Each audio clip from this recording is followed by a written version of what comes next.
খোঁজ খবর তো তেমন নিচ্ছে না। বলছে 30 লাখ টাকা দিব, হ্যাঁ না কইছে আমাদের একটা বাতা করে দিব, হ্যাঁ কোনোটা করতে আসে না। ওনাদের থেকে পাইছে একবার 5 লক্ষ টাকা দিছে, এইটাই পাইছে, আর অন্য কোনো কিছু পাইনি। আমার ছেলের হত্যার বিচার চাই বাবা, আমি একজন শহীদ, আমার ছেলের হত্যার বিচার চাই। আমার গ্যাজেটে নাম আসে নাই, আমি এত বড় আহত বি ক্যাটাগরির, কিন্তু আমার গ্যাজেটে নাম আসে নাই। কি করতে হবে মানে আহামরি তেমন গুরুত্ব আমরা পাইতেছি না। তারা যেমন দেখাইতেছে তেমন আসলে ভিতরে ভিতরে ততটা করতেছে না।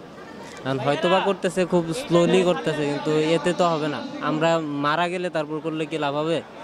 আমাদের এই অবস্থায় যত তাড়াতাড়ি চিকিৎসা হবে, যত তাড়াতাড়ি আমাদের দেখতে পারবে তারা, তত তাড়াতাড়ি ভালো হবে। দেরি করলেই তো লস বিষয়টা। আমার ছেলে 19 জুলাই মারা গেছে বাড্ডা। তো আজকে আমাদের এদিকে ইফতারি দাওয়াত দিছে সাজিদ আলম, এই জন্য আমরা আসছি। আমার ছেলে ফার্নিচারের কাজ করতো, ফার্নিচারের নকশা মিস্ত্রি।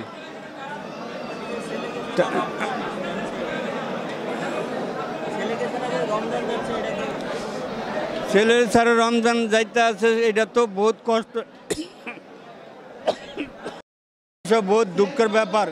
প্রত্যেক রমজান আইলে ছেলে ইফতার কিনা বাড়িতে পাড়াইতো মা বাবার জন্য। ঈদের বাজার টাজার করে যাইতো, আজকে তো কই নাই। আজকে এতিমের মতন আমরা ছেলে হারা পড়ে রয়েছি। কই আমাদের খোঁজখবর তো এরমভাবে একটা রাখে না। আর যে আজকে কালকে খবর দিয়েছে মোবাইলের মাধ্যমে, ওই যে ইফতারির দাওয়াত, এনে কথাবার্তা বলবো, এই জন্য আসা হয়েছে আর কি।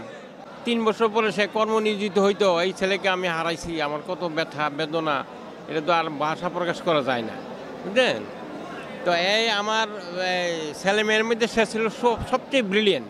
সে রাজশাহীতেও কোয়ালিফাই করছিল ফিলোসফিতে, চিটাঙ্গে করছিল অর্থনীতিতে, কিন্তু সে বলছিল যে আমি বিচারক হব। ওই ইয়াতে সে এইখানে বিউপি বাংলাদেশ প্রফেশনাল ইউনিভার্সিটিতে লতে ভর্তি হয়েছে।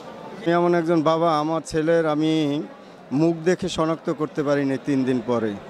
আমার ছেলের পাও দেখে শনাক্ত করতে হয় আমার, সেই দিনটা আমার গেছে। তা আমার ভিতরে বেশি শিক্ষা যোগ্যতা আমার ছিল না।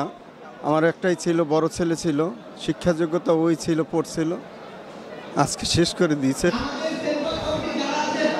এ পর্যন্ত আমাদের কেউ খোঁজখবর নিতে পারেনি। বাবারা সবচেয়ে বড় দুঃখে কষ্টে আছে কি, আমরা যারা ঢাকা আমাদের ছেলের লাশ দাপন করছি, ঢাকা হইল গিয়ে আপনার 1 বছর পর লাশ উত্তোলন করে তারা আরেকটা লাশ দাপন করে। এই পর্যন্ত বুঝতে পারতেছেন যে কার কাছে যাব যে আমার ছেলেটার লাশ, বা সরকার থেকেও এই পর্যন্ত কোনো স্বীকৃতি দিচ্ছে না যে এই শহীদ পরিবারের লাশটা এখানে স্থায়ীভাবে করণ করা হবে। কার কাছে যাব কোনো কিছু খুঁজে পাচ্ছি না।